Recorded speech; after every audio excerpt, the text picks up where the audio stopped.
On pourrait s'y tromper, mais cette mère de famille s'installe dans son salon avec son ordinateur pour faire ses courses.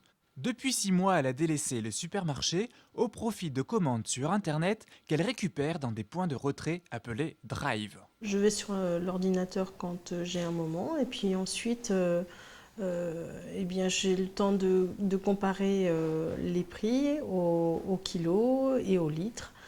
Pour moi, c'est intéressant de voir au moins cher en fonction de mon budget. Et pour Maude, mère de 3 enfants, finit la corvée des courses. Une fois sa commande enregistrée, elle retire ses achats en moins de 5 minutes. Le lendemain, va chercher les courses en revenant du travail. Et le fait d'avoir des enfants à la maison qui chargent des fois le caddie pendant qu'on est dans la grande surface, là on est moins tenté et du coup économiquement parlant c'est beaucoup plus intéressant. Les enseignes pour faire ses courses en drive ont fleuri un peu partout sur l'agglomération tourangelle. Auchan, Carrefour, Leclerc, Casino, toutes les grandes enseignes sont présentes sur ce marché. Et d'ici la fin de l'année, il n'y aura pas moins de 9 points de vente de ce genre, dont près de la moitié ont ouvert rien que cette année.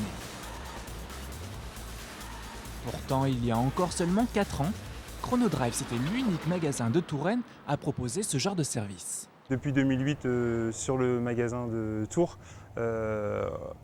nos clients ont testé et ont bien été accueillis, ont trouvé un large choix et au niveau prix, s'y sont retrouvés parce qu'on a les mêmes prix que la gamme de prix d'un hypermarché.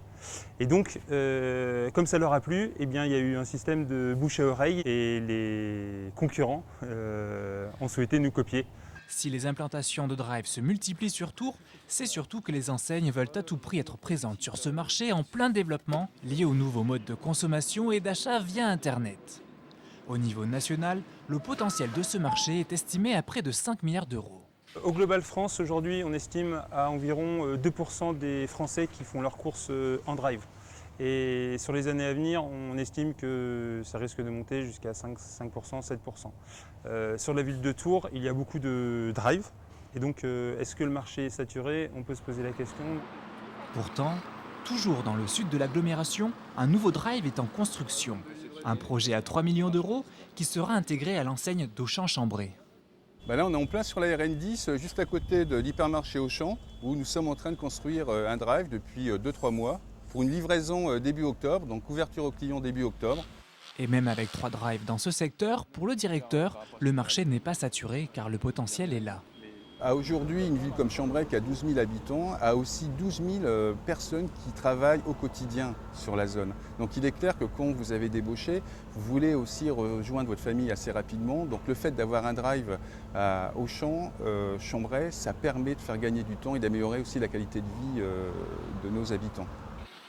Pour qu'un drive soit rentable, il faut qu'il soit situé sur un axe routier de grand passage et dispose aussi d'un site internet attractif.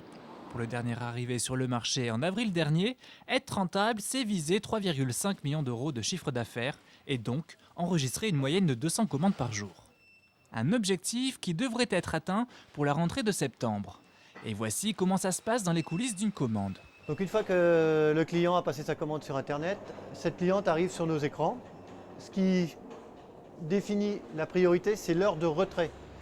En fonction de l'heure de retrait de la commande, nos préparateurs se mettent tout de suite en action pour préparer cette commande.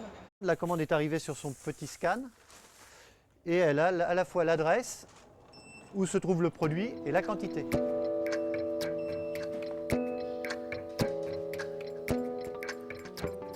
Ici, l'entrepôt fait 2000 m² et compte 7000 produits référencés.